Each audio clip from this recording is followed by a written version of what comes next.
بسم الله الرحمن الرحيم. الفصل الثاني.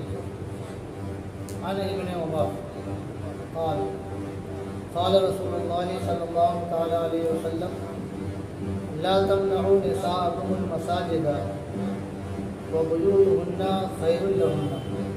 رواه ابو داود. حضرت عبداللہ ابن عمر رضی اللہ تعالیٰ عنہ سے روایت ہے، انہوں نے کہا کہ رسول اللہ صلی اللہ تعالیٰ علیہ وسلم نے فرمایا، اپنی عورتوں کو مسجدوں سے نہ روکو اور ان کے گھر ان کے لیے زیادہ بہتر ہے۔ کوئی جماعت کی بات چل رہی ہے، جماعت کے ساتھ نماز پڑھنے کی، اس کی دوسری فصل شروع ہوئی ہے۔ سرکار صلی اللہ علیہ وسلم کے زمانے میں عورتوں کو بھی مسجد میں آنے کی اجازت تھی، کچھ پابندیوں کے ساتھ،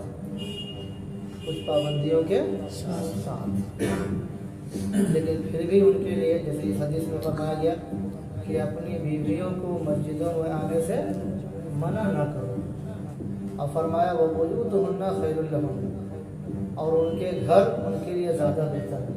یعنی پھر بھی اگر وہ گھر میں نماز پڑھ رہی ہیں تو یہ ان کے لیے زیادہ بہتر ہے، اس زمانے میں جو فرمایا صلی اللہ علیہ وسلم۔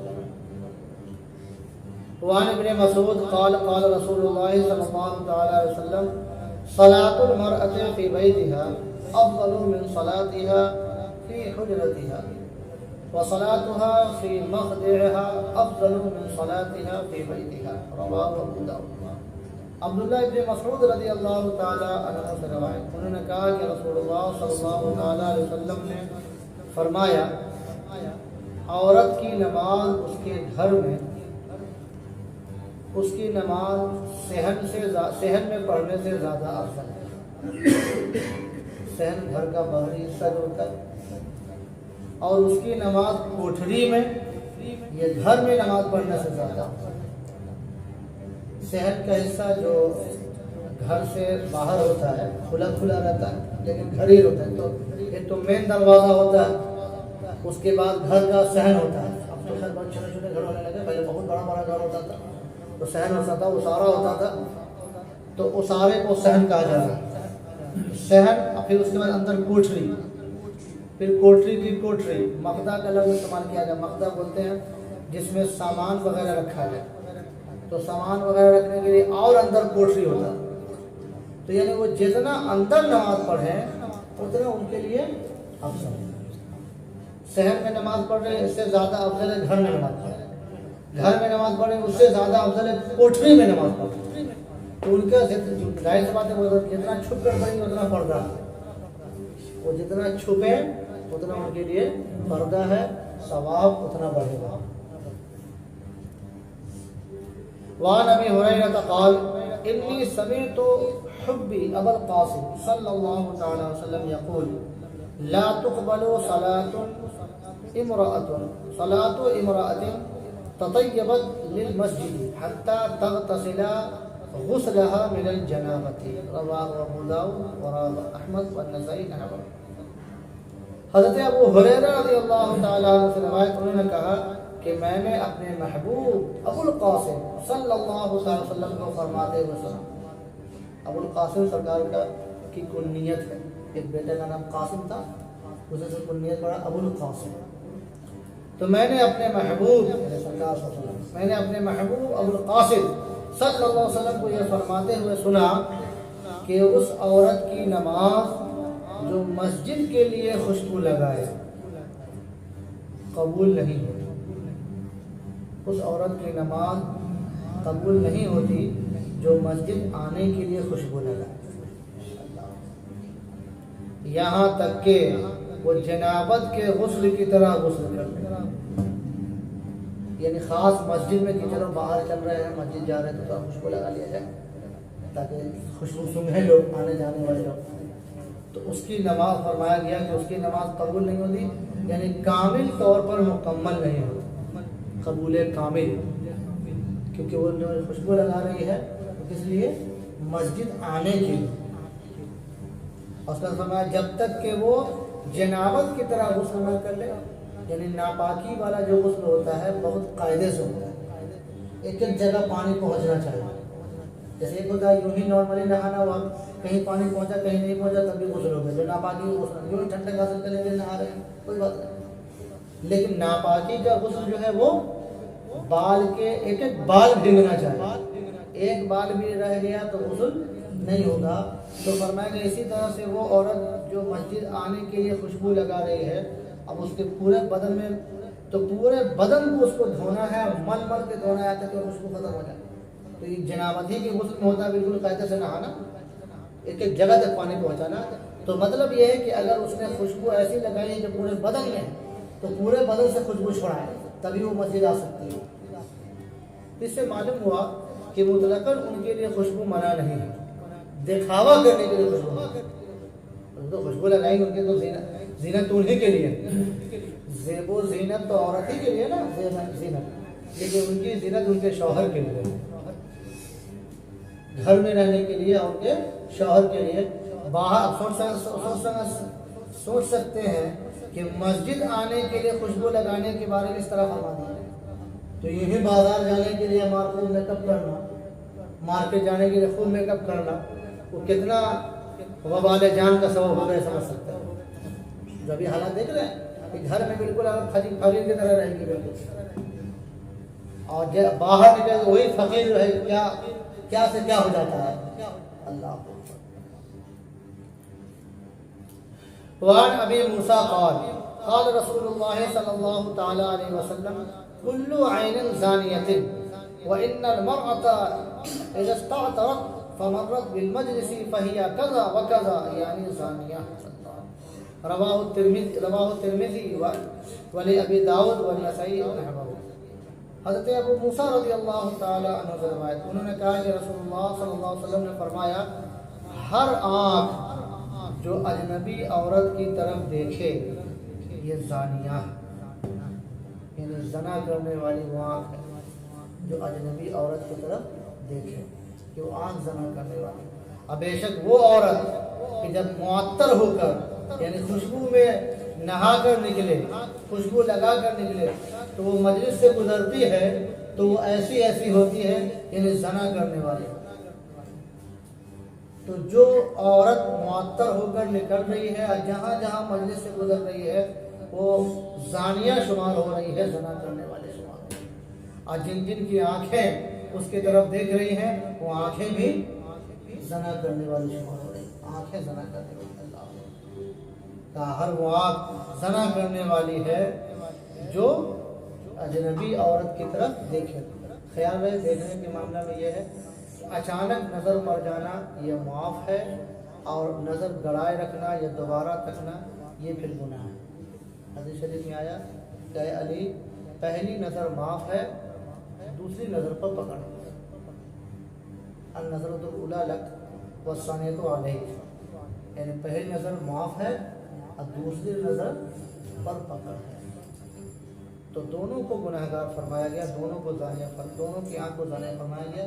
جو عورت معطر ہو کر نکل رہی ہے خوشبو میں بس کر، اب ظاہر ہے جتنا میک اپ کر کے اتنا نگاہیں اٹھیں گی تو اس کو بھی زانیہ فرمایا، عورت کو بھی، اور جو آنکھیں اس کو طرف تک رہی ہیں اس آنکھ کو بھی زنا کرنے والی فرمایا۔ وعن ابی بن کعب قال صلی بنا رسول اللہ صلی اللہ علیہ وسلم یوما الصبح فلما سلم قال اشاهد فلان قالوا لا، قال اشاهد فلان قالوا لا، قال ان هاتين الصلاتين اثقل الصلوات على المنافقين ولو تعلمون ما فيهما لاتيتموهما ولو حربا على الركب وان الصف الاول على مثل صف الملائكه ولو علمتم ما فضيلته لابتدرتموه وان صلاه الرجل مع الرجل أزكى من صلاته وحده وصلاته مع الرجلين أزكى من صلاته مع الرجل وما كثر فهو أحب إلى الله۔ رواه ابو داؤد والنسائی۔ حضرت ابی بن کعب رضی اللہ تعالیٰ عنہ سے روایت، انہوں نے کہا کہ ہمیں رسول اللہ صلی اللہ علیہ وسلم نے ایک دن صبح کی نماز پڑھائی، پھر جب سلام پھیر دیا تو فرمایا کیا فلاں حاضر ہے؟ فلاں حاضر ہے؟ لوگوں نے عرض کیا نہیں، پھر فلاں حاضر ہے، دوسرے کا نام لیا فلاں حاضر ہے، لوگوں نے کہا نہیں، سب حضور سب کا نام لے رہے تھے۔ پھر فرمایا کہ بے شک یہ دونوں نمازیں یعنی عشاء اور فجر، بے شک یہ دونوں نمازیں منافقوں پر سب سے زیادہ بھاری ہے۔ عشاء اور فجر کی نماز منافقوں پر سب سے زیادہ بھاری ہے۔ تو معلوم ہوا کہ نماز کا بھاری ہونا، ثقیل ہونا منافقوں پر، نماز جو بھاری ہو جاتی ہے پڑھنے میں بھاری لگنا، خاص طور پہ عشاء اور فجر، یہ منافقوں کی علامت ہے۔ فرمایا کہ اگر تمہیں معلوم ہو جائے کہ ان دونوں میں کیا ہے، کون دونوں میں؟ عشاء اور فجر، ان دونوں میں کیا ہے، تو تم اس طرح سے آؤ کہ اپنے گھٹنوں پر چلتے ہوئے، یعنی پھسلتے ہوئے، رگڑتے ہوئے، اگر تم کو معلوم ہو جائے کہ اتنا یہ ثواب ہے تو رگڑتے ہوئے آ جاؤ، گھسیٹتے ہوئے، گھٹنوں کے بل گھسیٹتے ہوئے چلے آؤ گے، ایسے معذور سے معذور ہو گئے، لیکن جب ثواب معلوم ہو جائے کہ ان دونوں میں کیا ہے تو گھٹنوں کے بل گھسیٹتے ہوئے یہاں پر اس میں پہنچ جاؤ۔ ان دونوں میں عشاء اور فجر کی نماز، یہ ثواب ہے۔ اور فرمایا کہ بے شک پہلی صف، جماعت کی پہلی صف یہ فرشتوں کے صف کی طرح، اگر تمہیں معلوم ہو جائے کہ اس کی فضیلت کیا ہے تو تم اس کی طرف سبقت کرو، یعنی لڑائی ہونے لگے گی، پہلے ہم کا معاملہ ہونے لگے گا، خوب سبقت کرو گے، پہلے سے آ کر کے بیٹھ جائے گا پہلے سب۔ اور بے شک آدمی، تنہا آدمی کی نماز، ایک آدمی کی نماز دوسرے آدمی کے ساتھ، یہ تنہا نماز سے زیادہ ستھرا، زیادہ پاکیزہ، یعنی ایک آدمی، دو آدمی ہیں اور دونوں آدمی تنہا پڑھ رہے ہیں، یہ زیادہ ستھرائی کی بات ہے کہ دونوں ساتھ پڑھ رہے ہیں، ان میں سے ایک جماعت کرانے والا ہو جائے اگر لائق ہو جائے، یہ فرمایا۔ اور دو آدمی کے ساتھ نماز، یعنی تین ہے تو ایک امام بن جائے اور دوسرا دو مقتدی بن جائے، دو آدمی کے ساتھ نماز یہ ایک آدمی کے ساتھ نماز سے زیادہ افضل ہے، یہ فرمایا۔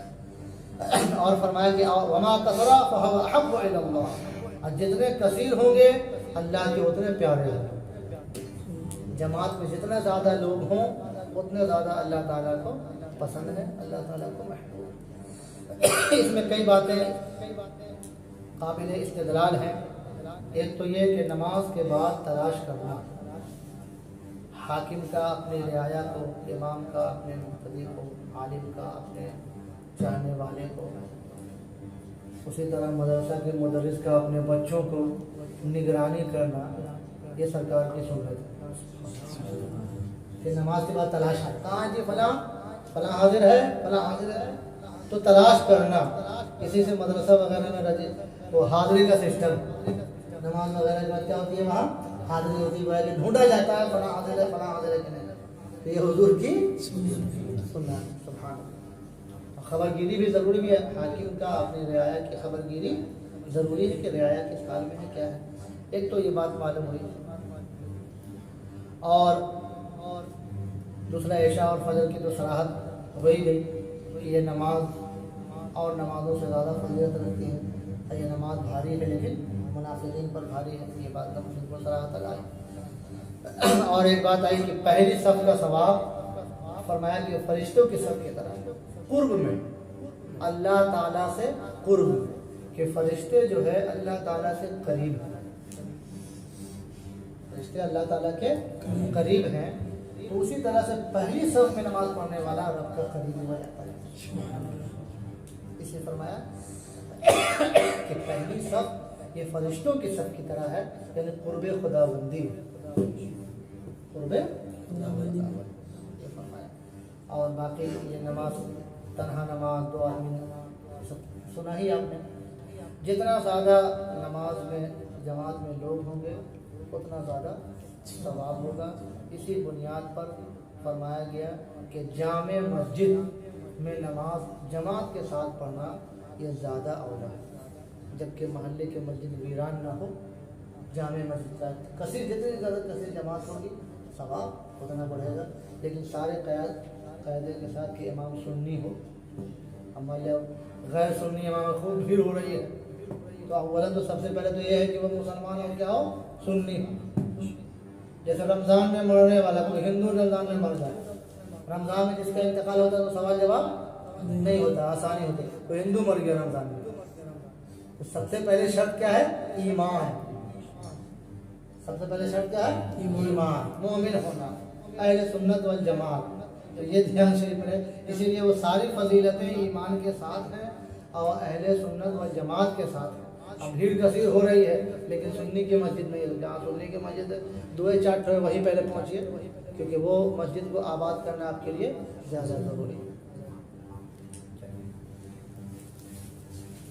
اللهم صل على سيدنا مولانا محمد وآله وسلم صلاة وسلام عليك يا رسول الله صلی اللہ تعالی علیہ وسلم. کریمہ کار سادہ بندہ نوازہ مولا کریم، چند حدیث شریف جماعت کی فضیلت کے تعلق سے بیان کیے گئے مولا اسے ذہن میں، دل میں، دماغ میں محفوظ فرما.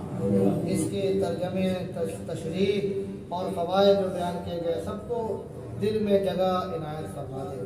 حدیث شریف کے طالب علموں میں شمار فرما دے. ایمان پر خاتمہ نصیب فرما. بے حساب و کتاب مغفرت فرما دے. دنیا اور آخرت کی بھلائیاں نصیب فرما. آنے والی نسلوں کا بھی ایمان پر خاتمہ نصیب فرما. صلی اللہ تعالی علی خیر خلقہ محمد وعلی آلہ واصحابہ وازواجہ وذریاتہ اجمعین برحمتک یا ارحم الراحمین. لا الہ